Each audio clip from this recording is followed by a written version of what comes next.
Yesu asifiwe. Ndugu wapenzi watazamaji, mliopendwa na Mungu, kahifadhiwa kufika wakati majira haya. Tuko hai bado tuwapumua kwa neema yake. Tunamshukuru kwa upendo mkubwa sana alio nao katika maisha yetu. Nachukua nafasi hii, fursa hii kukukaribisha siku hii ya leo, siku hii ya Jumatano. Kama kwa kawaida, kwa neema ya Mungu tunakutana katika platform hii kujifunza neno la Bwana. Leo nachukua nafasi nikukaribishe uko katika nyumba yako. Naomba tujumuike pamoja kwa ajili ya kusikiliza neno la Mungu kwa muda mfupi, ili Mungu wa neema aweze kutubariki. Najua umekuwa na siku refu ama wiki imekuwa refu kufika leo. Kuna mambo mengi umeyapitia, changamoto za aina mbalimbali. Lakini ni vizuri pia kama tunaweza kushiriki katika meza ya Bwana ili tuweze kusoma na kuelewa kile Mungu anatuzungumzia kupitia neno lake. Maana hii ndio njia pekee ambayo tunaweza kuzungumza na Mungu. Wakati ndiko nasema kwamba anatafuta waabudu halisi watakao mwabudu katika roho na kweli. Basi inamaanisha kwa sababu Mungu ni roho, pia sisi tusafiri katika roho ndio tuweze kupata nafasi ya kuzungumza naye. Kwa hivyo katika haya maandiko tunasoma leo, naashiria kwamba ni Roho Mtakatifu ambaye anayetubeba, na tunapaswa kusafiri ili tuweze kukutana na Mungu mahali alipo, ili tuweze kuwakilisha malalamishi yetu na tumwambie Bwana zile shida na matatizo ambayo yanatukumba. Kwa hivyo karibu sana mahali popote ulipo. Najua umejaliwa neema ya kufika siku ya leo. Huenda labda uko mgonjwa, na imani tukichumika pamoja, huenda Mungu atakuponya magonjwa ya kupitia imani ambayo uko nayo. Kwa hivyo usifadhaike mpendwa. Wewe ni Mkristo, unapitia changamoto, Mungu yuko hapa kuzungumza na wewe, akutie moyo kwa ile changamoto ambazo unapitia. Usije ukaona kwamba Mungu amekuacha, ila kuna mengine anakuja kwa ajili ya faida yake Mungu. Kwa hivyo nataka tushukuru Mungu kwa nafasi ya kipekee ambayo ni neema yake tu ambayo imetusaidia tukaweza kuona. Maana si kwa nguvu zetu, si kwa mamlaka yetu, ila ni kwa Roho wake Mtakatifu ambaye ametusaidia. Majina yangu ninaitwa Mchungaji Simon Otuoma. Nikiwa nachunga kanisa la Apostolic Church Evangelistic Ministry, kwa ufupi tunaliita ASEM, katika maeneo ya Kibira. Nikiwa chini ya askofu mwangalizi Baba George Ambihila. Nashukuru Mungu kwa neema ambayo Mungu ameweka juu yake na kutubariki ili tuweze kushiriki ama tuweze kupata nafasi ya kulelewa na kuhifadhiwa katika upendo wa Kristo Yesu. Kwa hivyo nachukua nafasi hii mahali popote ulipo. Sijakuja hapa kuhubiri jini ama kutangaza dini. Nimekuja hapa kumtangaza Yesu aliyetufilia msalabani na kutuokoa dhambi zetu, ili tupate faida ya ulimwengu ujao. Maana wengi udhani ni hasara, lakini sisi tunaelewa kwamba ni faida tu ambayo tuko nayo ndani ya Yesu Kristo. Mtazamaji, karibu sana. Mungu akubariki tunapokujumuika pamoja kusikiza neno kwa muda mfupi. Nataka tushukuru Mungu, tuweze kuomba ili aweze kuingia kati ya ibada hii, tuweze kutembea pamoja naye. Baba, kwa jina la Yesu nakushukuru, nasema asante kwa upendo wako mkubwa ambao hatuwezi kuchukua kwa mzaha. Maana sisi kuwa hai ni neema yako, na tumebebwa kwa mkono wako wa ushujaa. Tumefanyika wana siku ya leo kufika hapa tumefika kwa neema yako tu Bwana. Pokea sifa kwa kuwa umetupendelea na ilikupendeza kuona ni vyema tuwe hai tukutane mahali hapa katika neno lako tunapozungumza. Naomba amani na baraka zako. Kuna ndugu mtazamaji ambaye nitazama, kuna viwango ambavyo amefika Bwana, labda moyo wake unachoka, anakosa amani kwa sababu ya changamoto na shida ambazo zinaingia katika maisha yake. Lakini nachukua fursa hii kumuombea, nikiwa na imani ya kwamba yale tunaenda kuzungumza hapa yatakuwa faida na uponyaji katika mwili wake. Bwana Yesu, chukua ushukani, ukatende mema, ukatubariki katika baraka ambazo hazina majuto. Roho wa Bwana tuongoze katika ibada hii. Tutakapokamilisha tutashukuru jina lako, kusema asante kwa sababu ni wewe Bwana umezungumza na kwenda katika mioyo yetu. Katika jina la Yesu Kristo ninaomba na kuamini. Amen. Karibu, Mungu akubariki mpenzi mtazamaji, mahali pote ulipo. Hapa hakuna dini tunatangaza, bali tunamtangaza Yesu Kristo. Na somo letu tunaenda kutoa katika kitabu cha Petro wa kwanza mlango wa 4. Na kichwa cha ujumbe wetu ni kwamba kumuiga Kristo vile alivyo. Kichwa cha ujumbe wetu ni kumuiga Kristo. Kwa hivyo bila kupoteza muda tunaenda kushiriki neno kwa muda mfupi na tuweze kuona Mungu ana mpango gani ama mahimizo gani ambayo yuko nayo katika maisha yetu. Mimi hupenda kusema katika platform hii ya kwamba Ukristo ni uwanja wa vita, na sisi tumeitwa kupigana vita, kuvishinda vita. Lakini kuna Wakristo ambao wanataka life yao ikuwe soft life. Kwa kuelewa kwetu katika neno, na hapoangalia misingi ya Paulo kuhubiri Injili, alikuwa anahubiri, anakamatwa, anapigwa viboko 40 kasoro moja, anazimia, na kisha Roho anakuja anamtia nguvu tena, anaendelea kuhubiri. Kiangalia kina Stefano, kumtangaza Yesu tu kwa kuweka misingi ambayo tunasoma kwa wakati ambao tunafurahia, wengi tunajifaidisha kwayo. Unapigwa mawe, kuuawa. Na Petro anasulubishwa, kichwa kimeangalia chini. Kuna wale ambao wanatolewa ngozi, kuna wale ambao walichinjwa kutolewa kichwa, na kuna wale ambao walichemshwa kwa tangi ya mafuta moto. Na hao wote wanajiita mitume. They were the apostles, mitume wa Kristo. Jambo gani tunajifunza hapa? Hii inamaanisha kwamba sisi kama watu tunaomjua Mungu, maisha yetu hayatakuwa ya starehe, hayatakuwa ya raha kila wakati. Ndio maana Wakristo wengi wanaanguka na kurudi nyuma, kwa sababu wakati ambapo wameingia katika wokovu wanatarajia maisha mazuri, maisha ya faida, maisha ya amani, maisha ya kupendwa na kila mtu, na maisha ya kutetewa na kuzingirwa na kila mtu. Lakini wanapokosa hayo maisha, what happens? Wanatoka katika wokovu, wanarudi katika misingi ya dunia. Lakini kumbe ndiyo njia. Yesu Kristo mwenyewe alikuja kwa faida yake, ili tuweze kuokolewa na tuweze kutakaswa katika upendo wake. Kwa hivyo, wapenzi wa Kristo, nataka tuweze kuangalia neno la Mungu kwa baraka ambazo wametupa, tuweze kuona faida ambayo tumepokea katika neno la Mungu. Kitabu ni cha Petro wa kwanza mlango wa 4 kuanzia mstari wa kwanza. Tuangalie andiko linasema namna gani. Neno la Mungu linasema kwamba, kwa hiyo kwa kuwa Kristo aliteswa katika mwili wake, ninyi nanyi jivikeni nia hiyo hiyo, kwa maana mtu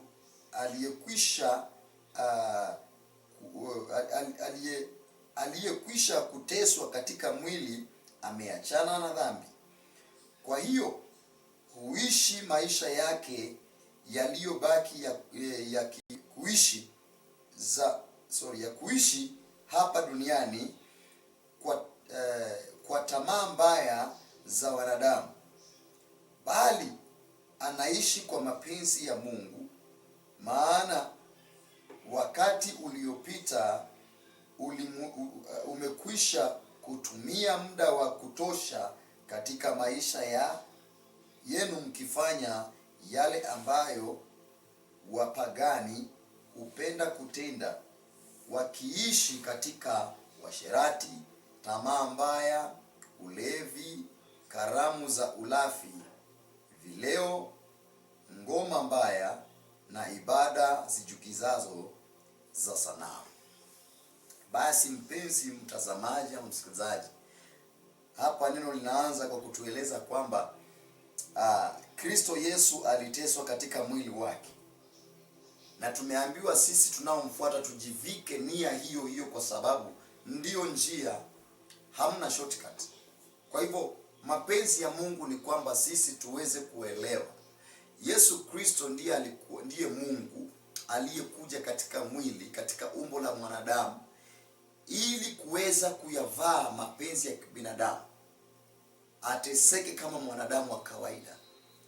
Kusudi lake ni kwamba alitaka kukufikia wewe na mimi, ili tuweze kupata neema ya ukombozi katika upendo wake. Basi mtazamaji, ninajua ya kwamba wakati mwingi kuna mambo ambayo yanatokea katika maisha yako na unaanza kujiuliza, je, iwapo Mungu yuko na nimeokoka, mbona haya yanatokea? Yesu angelikuwa mwanadamu wa kawaida angejiuliza hivyo hivyo, lakini anasema alikuja kuyatimiza mapenzi ya Baba yake ambaye alimuita ama alimtuma aje kuyatimiza. Kwa hivyo ilimpasa yeye apitie yale mateso, na katika haya mateso anayopitia ilikuwa ni vita katika ulimwengu wa roho ambao sisi hatuwezi kuona. Ilikuwa ni vita kwa ajili ya kutukomboa sisi tutoke katika tamaa za kibinadamu na mawazo ya kibinadamu, ili turejee katika misingi ambao ni misingi teule iliyoanzishwa. Mwanadamu akapewa ili aishi maisha matakatifu aweze kuurithi ufalme. Sasa tunaambiwa ikiwa Yesu aliteseka katika mwili wake na alikuwa mwenye haki, alipoishi katika maisha kama mwanadamu, aliteseka katika mwili wake, basi sisi ambao tunaitanishwa kwa jina lake, yaani kukuwa Mkristo inamaanisha kutembea kama Kristo, kuiga mfano wa Kristo, kuishi kama Kristo, na ndiyo maana tukaitwa Wakristo, yaani walio wa Kristo. Christ alikuja kama Mungu na akaja kuweka misingi ya utakatifu, misingi ya uaminifu. Alikuja kama Mungu. Sasa sisi kuitwa Wakristo inamaanisha sisi tulio wa Kristo, yaani wafuasi wake Kristo. Ndio maana tunaitwa Wakristo. Sisi ni wafuasi wake Kristo. Na sasa kama unaitwa mfuasi wa Kristo, basi tunaambiwa tabia zake lazima tuziige. Yale aliyoyapitia, alipitia mateso. Basi wakati unapoanza kupitia mateso, usilalamike, usinungunike, usitoke katika njia ya wokovu, kwa sababu wewe umetaka kuitanishwa na Kristo. Na yale ambayo yanakuja mbele yako ndio Kristo alipitia. Maana andiko linatufanya tuelewe vizuri sana. Maisha yake yote alikataliwa, akadhihakiwa. Alipokuwa anahubiri Injili, anataka kupigwa mawe, anataka kuuawa. Maisha yake yote aliishi maisha ya kukataliwa, lakini alikuwa na kusudi la kuweka misingi ya agano jipya, ili sisi tunao kuja kuitanishwa katika jina lake tuweze kuyapitia. Na ndio maana andiko nasema kwamba iwapo yeye aliteseka katika mwili wake, basi tujivike hayo pia sisi, tuwe na utayari, tukifahamu ya kwamba yale ambayo yalitokea katika Kristo Yesu, sisi kwetu pia sisi hayana budi kutokea, kwa sababu hiyo ndiyo njia. Sisi ni wa Kristo, tunaitanishwa kwa Kristo, yaani wafuasi wa Kristo, na matendo ya Kristo inapaswa kukaa ndani yetu. Na andiko nasema kwamba tujivike nia hiyo hiyo, kwa maana mtu aliyekwisha kuteswa katika mwili ameachana na dhambi. Basi Yesu aliteswa katika mwili kwa sababu andiko linatuambia aliachana na dhambi. Sasa sisi tunaoteswa katika mwili, andiko linatuhimiza kwamba tuachane na dhambi, kwa sababu Kristo ni mtakatifu, aliishi maisha matakatifu, maisha ya utauwa, maisha ya uaminifu, maisha ya amani, maisha ya upole, maisha ya utu wema. Basi sisi tunaambiwa pia, sisi walio wafuasi wake, tunaotembea katika nyayo zake, tunapaswa kuishi maisha yale yale matakatifu ambayo Kristo Yesu aliishi. Tunapaswa kuiga ule mfano ule ambao Kristo Yesu aliweza kuishi. Basi watu wengi udhani ya kwamba kuja katika Ukristo utakuwa tajiri, mali yatakuwa, maisha yatakuwa mazuri, utaishi vyema, utakuwa na amani na watu wote. Kama Kristo aliishi kwa amani, ama alikuwa na amani na watu wote, basi pia sisi tutakuwa na amani. Na maandiko yanasema kama alikataliwa, pia sisi tutakataliwa. Kama alidhihakiwa, basi njia ni hiyo hiyo. So sometimes, ama wakati mwingine inaona wakati ambapo watu sometimes labda mtu umekwazwa kidogo katika maeneo ya ibada, ama na wenzako, ama wale wanaojiita kwamba watumishi wa Mungu, umekwazwa kidogo, unakimbia, unatoka katika wokovu, ama umekemewa ama umeonywa katika njia moja ama njia nyingine, unatoka katika wokovu. Hata Yesu mwenyewe aliitwa mkuu wa mapepo na hakukuwa mkuu wa mapepo. Kama alidhihakiwa yeye mwenyewe, akawekwa aibu yeye mwenyewe, sisi ni nani tukose kupitia hayo? Basi tumeambiwa tujivike tabia hiyo hiyo, kama sababu aliyapitia hale katika mateso ya mwili. Basi sisi nasi lazima yale mateso ya mwili yakawe ndani yetu. Mstari wa pili nasema kwamba, na huyo mstari wa kwanza anasema kwamba walioteseka katika mwili basi wameachana na dhambi. Kwa hivyo Yesu aliishi katika utakatifu, akateswa katika mwili, dhambi haikusonga karibu naye. Basi sisi pia nasi tunaambiwa lazima tuishi katika maisha matakatifu ya kuachana na maovu na kuachana na dhambi. Mstari wa pili anasema kwamba kwa hivyo hishi maisha yake yeye huyo mtu huishi maisha yake yaliyobakia ya kuishi hapa duniani kwa tamaa mbaya za wanadamu, bali anaishi kwa mapenzi ya Mungu. Huyo mtu ambaye is Christ-like, tunaambiwa kwamba maisha yake yaliyosalia hapa duniani haishi kulingana na tamaa za wanadamu. Na hiyo tamaa inaletwa na nani? Hiyo tamaa inaletwa na Ibilisi. Maana yeye ndio mwenye tamaa. Yeye ndio uweka hiyo roho mbaya, yeye ndio uweka hiyo roho chafu ya tamaa katikati ya wanadamu. Wanaanza kuishi maisha ya kutamani, maisha ya kujipendekeza, lakini tunaambiwa huyo mtu aliyekwisha kushinda mawazo ya dhambi, huyo mtu haendi katika dhambi na haishi tena katika kulingana na tamaa za wanadamu, bali anaishi kulingana na mapenzi ya kiungu. Ni watu wangapi ambao wanaweza kuishi wakaitanishwa katika jina la Yesu Kristo, ya kwamba sisi ni watakatifu, sisi tunafuata Yesu, sisi ni wafuasi wa Yesu Kristo.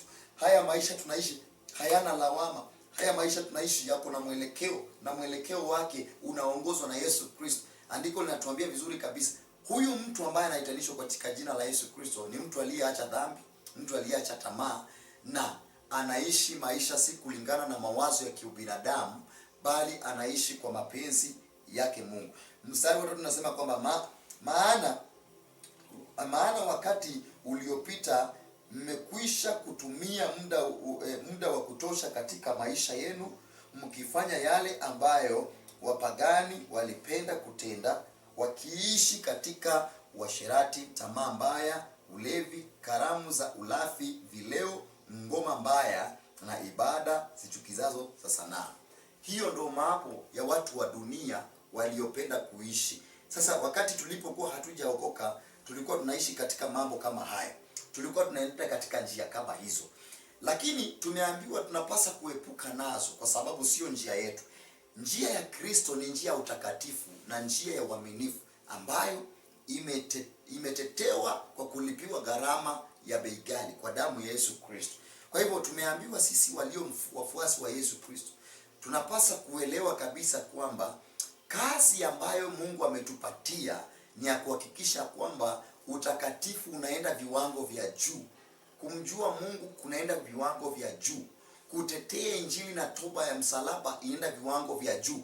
Na katika hiyo hali ya kufanya mambo kama hayo, inamaanisha kutakuwa na opposition, kutakuwa na watu wasiokupenda, kutakuwa na watu kukunenea vibaya, wanaosema vile unajipendekeza, wanaosema vile unajifanya. Upasi kuchoka, kwa sababu hata hayo yote Yesu aliitiwa vikao, akizungumziwa vile ambavyo anajiinua na kujiita mkuu. Angalia Paulo akimtangaza Yesu, pia naye anapigwa, anateseka kwa sababu ya kuweka misingi ama kusisitisha ama kutilia mkazo misingi ya injili ya Yesu, kusema misingi ya Agano Jipya. Kitu gani tunayopaswa kufanya sisi ambao tunasema kwamba tunamjua Yesu? Watu wengi huwa wanarusha mikono, wanasema kwamba tumechoka kwa sababu ya mateso. Haya, andiko katika kitabu cha Zaburi mlango wa 34 mstari wa 19 na 20 inasema kwamba mateso ya mwenye haki ni mengi, lakini Bwana huiponya roho yake na uhifadhi mifupa yake yote, haikuvunjika hata mmoja. Tunaweza kuangalia mfano wakati ambapo Yesu amesulubishwa, yuko pale msalabani. Desturi iliyokuwa kwa wakati walikuwa wanavunjwa mifupa, wanavunjwa miguu kabla hawajapelekwa katika maziko. Lakini hapa andiko nasema kwamba mwili wa Yesu hata mfupa wake haukuvunjika hata mmoja. Bwana alimuhifadhi, akamweka salama, na ndiyo maana siku ya 3 aliweza kufufuka. Mungu hakuruhusu ya kwamba mfupa wake uweze kufanya nini? Uweze kuvunjika. Anaandiko hapa natuambia kwamba mateso ya mwenye haki ni mengi. Yesu alikuwa mwenye haki, lakini aliteseka, akadhiakiwa, akaudhiwa, akanenewa mambo mbaya, wakamtusi, wakamuita majina yote, mkuu wa mapepo. Lakini mpenzi mtazamaji, yeye hakutoa sauti wala hakujibishana na wao. Mateso yake yalikuwa mengi. Andiko natuambia kabisa alikuwa mwenye haki, lakini mateso yake yalikuwa mengi.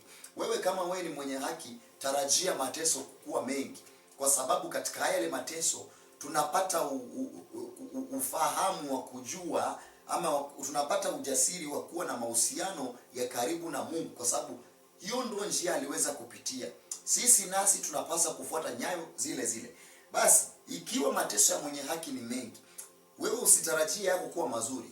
Tarajia kukataliwa na watu, tarajia kunenewa vibaya, maana hiyo ndo njia ambayo Yesu alipitia. Kwa sababu gani inafanyika hivyo? Kwa sababu gani? The devil is always the opposition, ambaye anaoppose mambo ya Mungu, na kwa vile yeye yuko katika campaign, anataka upande wake uweze kuimarika sana. Ndiyo maana anaweka vitu ndani ya watu, wanakuja kunena mambo ya kukejeli, mambo ya kukushusha imani, mambo ya kukuongelea mambo mabaya katika maisha yako, ili uweze kushushika imani na kuacha njia ya msalaba. Lakini kumbuka, nataka nikukumbushe vile tunaambiwa katika neno la Mungu ya kwamba mateso ya mwenye haki ni mengi, lakini kumbuka Mungu anasema kwamba atakuponya roho yako. Hata kama unapitia mateso mpendwa, hata kama unapitia shida mpendwa, hiyo shida sio permanent. Kuna wakati itafika Mungu atakuondolea, kwa sababu anasema anaiponya roho yako. Hata achilia yale mateso yaingie zaidi katika viwango vikubwa katika maisha yako. Kuna baadhi ya mambo ambayo tunapaswa kuhifadhi wakati ambapo mateso yanazidi katika maisha yetu. Kuna uhakikisho wa ukombozi. Jambo la kwanza ni uhakikisho wa ukombozi, kwa sababu Yesu aliteswa akafa msalabani ili alete ukombozi katika maisha yetu. Na baada ya kuuawa, siku ya tatu alifufuka. Jambo gani kubwa aliyoleta katika maisha yetu? Alitunenea kuhusu ukombozi. So katika mateso ya mwanadamu kama Mkristo, tunataka tuelewe ya kwamba jambo kuu hapa, kuna uhakikisho wa ukombozi, kwa sababu imeletwa na Mungu, na Mungu mwenyewe amenena ya kwamba wote watakaomfuata ameleta ukombozi, ili watakapomwamini waweze kuingia katika maeneo matakatifu. Mungu aliahidi kuwaponya wenye haki kutokana katika taabu zao. Hiyo ni ukombozi tayari, na ni hadi tumepatiwa. Mateso yako yakiwa mengi, kila kitu ambacho unapaswa kufanya ni kuleta uhusiano wako karibu na Mungu. Mateso yako yakiwa mengi, haupasi kutoka katika njia ya msalaba, bali unapaswa kukaa katika njia ya msalaba na kufanya uhusiano na Mungu uwe wa ukaribu.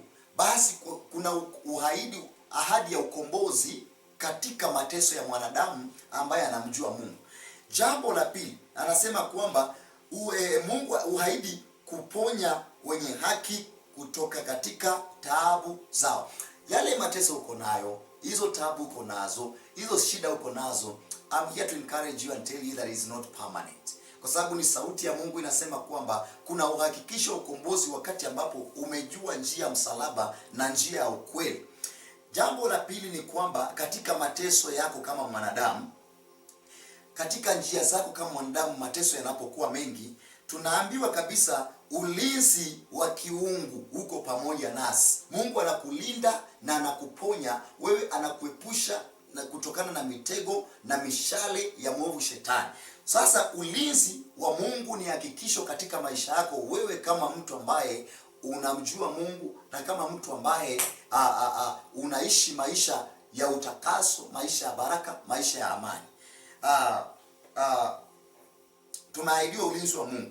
Bwana uhifadhi mifupa ya mwenye haki, hata mmoja haukuvunjika. Sasa unaangalia ulinzi unalindwa, hata kama, ndio maana maandiko yanasema kwamba hakuna silaha iliyoandaliwa kinyume chetu itakayoweza kufanikiwa ama itakayoweza kufaulu, kwa sababu kama silaha imetoka kwa shetani na Mungu ameahidi ulinzi wa hali ya juu, inamaanisha we are all protected. Vile Yesu alikuwa protected, we are all protected. Hakuna jambo la kufadhaika, kwa sababu ukiwa ndani ya Yesu uko na raha. Kuna uhakikisho wa ulinzi, tumelindwa, tumezingirwa na malaika upande wote, mashahidi wa malaika wametuzingira. Nataka nikupe mfano moja, wakati ambapo Elisha alikuwa na mtumishi wake Gehazi. Wakati ambapo amelala katika hema, andiko nasema ya kwamba Gehazi alipoamka asubuhi kwenda nje, akapata jeshi kubwa limewazingira. Akarudi ndani akiwa analia, akamwambia mtumishi wa Mungu ya kwamba ole wetu sisi tumeangamia kwa sababu kuna jeshi kubwa ambalo limetuzingira. Huyo alikuwa katika macho ya mwili, alikuwa na ufahamu wa mwili. Lakini mtumishi wa Mungu Elisha, yeye alikuwa katika ulimwengu wa roho, na ndio maana hakufadhaika. Akamwambia, laiti ungelijua lile kundi liko upande wetu ni kuu kuliko ile umeona. Na akamwomba Mungu, akamwambia Mungu, mfungue huyu mtu macho ili akaweze kuona. Alipoonja sehemu ya utukufu wa Mungu kwa kufunguliwa macho ya ndani akaweza kuona, alitambua kabisa kwamba kuna ulinzi mkubwa ambao uko umewazingira wao. Na ndio maana tunaambiwa hapa, Mungu katika taabu zetu, Mungu amehakikisha ulinzi wa kiwango cha juu. Mungu atakuhifadhi na mifupa yako haitavunjika kwa sababu ameweka ulinzi katika maisha yako. Wewe kama mteule, wewe kama mcha Mungu, wewe kama mtu wa Kristo, Mungu ameahidi kuweka ulinzi mkubwa wa viwango vya juu. Hauwezi kuona kwa macho ya nje, hauwezi kuona kwa macho ya kawaida, lakini katika ulimwengu wa roho kuna ulinzi tumehakikishiwa, na hata shetani anapoinua mishale yake na mitego yake hataweza kufanikiwa wala kufaulu kwa sababu kuna uhakikisho wa ulinzi. Jambo lingine tunapaswa kuangalia ni kwamba mateso ni kama mtihani. Mateso yako wewe kama mtu ambaye mnamjua Mungu inafanyika kuwa mtihani wa kukutoa katika viwango vya chini kukupeleka viwango vingine. You can see wakati ambapo Yesu amedhihakiwa akasulubishwa msalabani, he was promoted into the glory, akachukuliwa juu katika utukufu wake, kwa sababu na maandiko yanasema kwamba ako na nguvu na uwezo na mamlaka, ana uwezo wa kutembea kila mahali katika ulimwengu katika roho, kwa sababu aliweza kukuwa promoted. So jambo lingine tunaambiwa kabisa mateso yako kama Mkristo wewe si ya kukuvunja moyo ama kukushusha, bali ni kama mtihani katika maisha yako ili uweze kuleta ukaribu wako na Mungu. Na tunahimizwa ya kwamba Mungu anaruhusu mateso ili kujenga imani na kumtegemea yeye. Anaruhusu mambo mengine yaje. So kuna vitu katika maisha yako kama Mkristo vinapotokea usije ukasema Mungu amekuacha. Vinapoingia usije ukasema kwamba Mungu yuko mbali na wewe. Yanafanyika hivyo, inakuwa ni mtihani ili kuwe na uhakikisha kwamba wewe ni mteule wa Mungu. Na aliyeteuliwa lazima aweze kupitishwa katika ratili, kupimwa kama kabisa ameweza. Na ndio maana andiko nasema kwamba wewe ni kama dhahabu. Na dhahabu ikitaka kusafishwa inapitishwa katika moto ili uchafu ulio katika ile dhahabu uweze kuanguka na kutoka, isalie the pure gold. Sasa wewe ni kama dhahabu. You are the pure gold. Why worry? Maanake andiko linatuambia, andiko linatuhimiza katika mateso yako kama mwenye haki ni mtihani kwako wewe. Lakini Mungu anasema kwamba anaruhusu hayo mateso ili kujenga imani yako. Unapopitia mateso usichoke mpendo. Ni wakati wa kuinuka, kusimama na kumwambia Mungu, unajua kwa nini haya yanatokea. Let us see an example of the servant of God, Job. Ayubu alikuwa mtu wa moyo wa Mungu. Na Mungu akitaka kumpromote aliruhusu mateso yaingie, akampa shetani nafasi ya kuingia katika maisha ya Ayubu. Ayubu akatendewa kila aina ya vituko na mwovu shetani. Vidonda katika mwili wake, mali yake yote ikaenda, watoto wake wakaangamia. Kile shetani alifanya kwa sababu aliona hawezi, ameshindwa. Andiko nasema akapitia kwa mke wake. Akaingia kwa mke wake, mke wa Ayubu akamwambia Ayubu, kufuru huyu Mungu mara moja ufe, kwa sababu labda alikuwa amechoka mali maisha ya Ayubu alikuwa anaishi, lakini Ayubu alibaki kuwa amesimama. So mtihani, majaribu, mateso ni kama mtihani ambao inaruhusiwa na Mungu ili imani yako iweze kujengeka. And look what happened. Baada ya kushinda hayo kuna zawadi kubwa. Ayubu maisha yake aliweza kubadilika. Akaenda katika viwango vingine. Akapata promotion, mali akapatiwa maradufu kwa sababu alihitimu, alishinda, alipita ule mtihani. Kwa hivyo mpenzi mtazamaji, mateso yako kama Mkristo yanaruhusiwa na Mungu, yanakuja kama mtihani. Yanapokuja usiyakatae, ila piga magoti waambie Mungu, nisaidie kwa sababu umesema hautaacha nijaribiwe kupita kiasi cha uwezo wangu. Mungu anakuletea vipimo vya mateso yako. Jambo lingine ambalo tunapaswa kuangalia katika mateso ya mwanadamu ama wingi wa mateso ya mwanadamu ni baraka. Inakuja wakati ambapo tumeweza kujaribiwa, tumeweza kuvumilia hayo mateso, baraka zinakuja. Biblia inasema kwamba heri mwenye kuudhiwa kwa ajili ya haki, kwa kuwa ufalme wa mbinguni ni wao. Haleluya! Baraka zinakuja wakati ambapo umeteseka katika mwili, wakati ambapo umeudhiwa. So heri mwenye kuudhiwa. Afadhali watu wakukataa, afadhali wakukejeli, lakini wewe usitoke katika msalaba.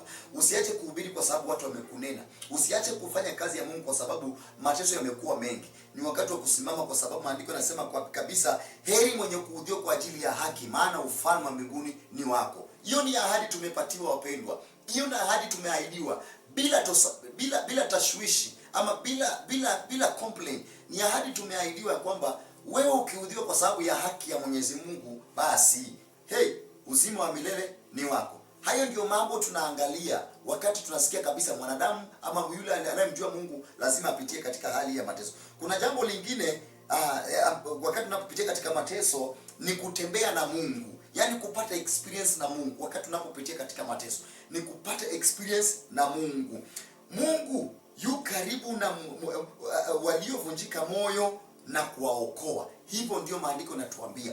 Mungu yuko karibu na waliovunjika moyo na kuwaokoa. Kwa hivyo faida ya kuiga Kristo ni kwamba kuna mambo mengi ambayo tutaweza kuyamiliki baada ya kushinda yale ambayo yanasemekana lazima yakuja juu yetu.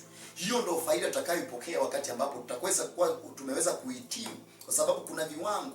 Lazima Mungu atupeleke katika viwango ambavyo mwenyewe anakusudia. Kwa hivyo mpenzi mtazamaji, mahali ulipo, labda changamoto zinakuwa mingi wakati unaposimama kufanya huduma, kazi ya Mungu, vita vinainuka kushoto, kulia, juu, chini, unaanza kusengenywa, unaanza kunenea mambo mabaya. Si wakati wa kuchoka, ni wakati wa kusimama na kujitia moyo na kuendelea katika kufanya kazi ya Mungu, kwa sababu kuna faida yake baada ya yale mateso. Yesu alipokea faida baada ya kuvumilia yale mateso. Alikuwa promoted, akaenda na kisha sasa akapatiwa ufalme wote uko begani mwake. Kwa hivyo tunaambiwa hayo mateso yanapokuja yanakuwa ni faida katika maisha yetu ya kiroho. Ayubu ndio huyo nimekupatia mfano wake, ya kwamba baada ya kushinda yale mateso alipatiwa maradufu. Kuna watu wengi sana, mfano mingi katika maandiko. Angalia Paulo aliposhinda yale mateso, alipata utukufu wa Mungu, akapromotiwa. He is right where God is right now. Angalia mwingine ni Stefano, baada ya kudhiakiwa na kupigwa mawe akiwa ameshikilia Injili, angalia he was promoted. Anasema kwamba naona mwanadamu katika wingu, ana mbingu imefunguka, anamuona mwanadamu. Wakakadhabika kabisa, ndio kaendelea kumpiga mawe mpaka wakamuua. Aliuawa kwa sababu ya kumtukuza Mungu, lakini faida yake ameenda katika karibu na Mungu. Kwa hivyo mpenzi mtazamaji, faida za kupata mateso kulingana yale Kristo alipata, basi tunaambiwa kabisa kuna mambo mazuri yanakuja baada ya hayo. Tuvumilie mpaka wakati wa mwisho, ndio tutakayeokolewa. Tuvumilie wakati wa mwisho, ndio tutakayepokea zawadi ya uzima wa milele. Kwa hivyo Mungu wa amani akuzidishie neema, uendelee kupigana vita hata yakikuja magumu namna gani. Usichoke, usitoke katika msalaba, kwa sababu hiyo ndiyo njia. Kama Yesu alianza hiyo na akasema kabisa iwe mfano kwa wana wakuja, basi kwa nini wewe utoroke wakati ambapo yanakuwa makali? Kwa nini utoroke wakati ambapo yanakuwa machungu? Kwa ile machungu, angalia hata Yesu aliogopa. Ndio mwili unaweza kuogopa. Sababu hata Yesu aliogopa, akaenda kuomba, akasema Baba, roho yataka lakini mwili unaogopa. Na akasema kama inapendeza uniondolee kikombe hiki, lakini isiwe kwa mapenzi yangu bali iwe kwa mapenzi yako. Mungu akamwambia si kwa mapenzi yako bali kwa mapenzi yangu. Akakubaliana na mapenzi ya Mungu. Kwa hivyo yale yanatokea katika maisha yako si ya shetani mengi, lakini Mungu anaruhusu yatokee kwa sababu ni mapenzi yake, maana anataka kukupatia zawadi kubwa ambayo ni ahadi yake ambayo ametuahidia. Kwa hivyo usichoke. Wewe ambao umequit, atumetoka katika wokovu kwa sababu machangamoto zilikuwa, rejea katika msalaba. Mwambie Mungu, sasa nataka unisaidie, nitembee na wewe. Nitende na wewe, nitumike kwako wewe, niaminike kwako wewe, katika mapenzi yako, ni tafakari makuu yako, na nizidishiwe na neema ya kujua na kufahamu yaliyo kweli ya Mungu. Kwa hivyo jambo kuu hapa ni kwamba tushiriki mateso ya Kristo. Kama Yesu aliteswa mwili, basi pia tunaambiwa njia niyo hiyo, tunaiga hiyo. Hakuna shortcut. That is the only way we supposed to follow, tukitaka kuwa strengthened in our faith. Kwa hivyo nakuhimiza, rudi katika msalaba. Anza kutumika kwa Mungu. Anza kumwambia Mungu, ni wewe nimebaki na wewe. Anza kumwambia Mungu, ni wewe nataka kutembea na wewe. Anza kumwambia Mungu, ni wewe nataka unihifadhi. Nitukuze, unitumikie kama vile unavyopenda. Naye Mungu wa amani atajitukuza katika maisha yako, na maisha yako yataenda katika viwango vingine, na mwishowe utaweza kuyaona matunda. Maana kupitia yale mateso kuna faida ambazo utakazozipokea baadaye. Kumbuka zawadi kubwa zaidi ambayo tumeahidiwa na Kristo Yesu ni kwamba tutapokea zawadi ya uzima wa milele. Tutaenda kuishi pamoja naye umilele ambao Mungu ametuahidia. Kwa hivyo jipe moyo katika safari hii. Si rahisi, lakini wapendwa, tujipe moyo, and the Bible says that be your brother's keeper. Ukiona mwenzako ameanguka, mshikilie mkono, mwambie brother, let us continue. Usifurahie mwenzako akiumia, usifurahie mwenzako akianguka. Hiyo ni wakati wake, ni majira yake. Tusaidiane kwa kushikana mikono, kutiana nguvu, ili tuweze kuendelea na neema ya Bwana izidi kukua pamoja nasi. Kwa hivyo nataka nishukuru Mungu kwa sababu ya usiku wa leo ambaye ametupa neno la faida, na imani ya kwamba tumejifunza tuko na faida katika yale mateso ambayo yanatokea. Mpenzi mtazamaji, na kuombea neema ya Mungu, usimame imara, uwe jasiri katika neno la Mungu, uwe sugu wa imani. Wakati mateso yanakuja, usikubali yale kuangushe, usikubali kutoe katika mapenzi ya Mungu. Kwa hivyo na kuombea Mungu neema yake iende katika maisha yako usiku wa leo, na Mungu akusustain wakati majaribu na magumu yanapokuja, usije ukaanguka. Nataka niombe na wewe. Najua kabisa umeamini kwamba kuna faida ambazo utakazozipokea baada ya yale mateso. Kwa hivyo nataka niombe na wewe mpenzi mtazamaji. Huenda labda ulikuwa umeanguka kwa sababu ya mateso, huenda labda ulikuwa umebackslide kwa sababu ya magumu, lakini kuna tumaini hapa. Bila andiko nasema kwamba there is hope when the tree is cut. Kwa chemchemi ya maji, basi huyo mtu utachipuka tena. Kwa hivyo kuna tumaini katika neno la Mungu. Umeteseka sana katika imani, lakini hiyo ndio njia tunapaswa kupita. Nataka tuombe pamoja ili Mungu akusaidie, akupe nguvu uzidi kuendelea katika njia ya msalaba. Let us pray. Baba, katika jina la Yesu nakushukuru kwa sababu ya mtazamaji huyu. Namuombea neema yako, amani yako, uzima wako, baraka zako. Naomba nguvu zako ziende katika maisha yake. Jitukuze kwake, umkamuonekanie katika upendo wako. Wewe ni Mungu uliye juu ya vyote, na hakuna jambo linalokushinda wewe. Namuombea neema ya kufahamu Bwana mapenzi yaliyo katika maisha yake. Changamoto zinapoinuka, mateso yanapoinuka, namuombea nguvu zako ziingie katika maisha yake, asije akaanguka na kutoka katika njia ya msalaba, bali namuombea kibali na neema yako. Naomba ukamzidishie, mkumbatie katika upendo wako, zidi kumfunza Bwana, majaribu asije akamtoa katika laini yako. Asante kwa sababu neno lako limetuhimiza kwamba hii ndiyo njia ambayo Yesu ulipitia, na pia sisi tunapaswa kuvikwa hayo tuweze kupitia katika hiyo, ili baadaye tukaweze kupokea zawadi ya utukufu wako katika maisha yetu. Asante kwa mtazamaji huyu Bwana. Kuna yule ambaye ni mgonjwa mahali, na muombea uponyaji usiku wa leo. Kuna yule ambaye amevunjika moyo, na muombea urejesho usiku wa leo. Mpe baraka na amani katika moyo wake. Bwana, zungumza katika maisha yake, mtembelee katika utukufu wako kwa sababu wewe ni Mungu. Asante Bwana Yesu, maana umetusikia. Pokea sifa na utukufu, maana wewe ni mtendaji. Ni katika jina la Yesu Kristo, Bwana wa Mwokozi wetu, niomba na kuamini. Amen. Asante sana kwa muda wako mpenzi mtazamaji. Nashukuru sana kwa kuwa pamoja nasi katika ibada yetu usiku wa leo, siku ya Jumatano. Nami naamini kwamba Mungu anaanza kazi njema katika maisha yako. Mungu akusindizie baraka na kujalie neema hata tutakapokutana tena siku ya najua tunakutana hapa siku ya Jumapili, bado na Wednesday tunakuanga na Wednesday dedication, ili tuweze kuangalia zaidi katika neno la Mungu, yale ambayo Mungu amekusudia katika maisha yetu. Mungu amani akubariki na kulinde wewe pamoja na familia yako usiku wa leo hadi Jumatano ya juma lijalo katika ibada kama hii.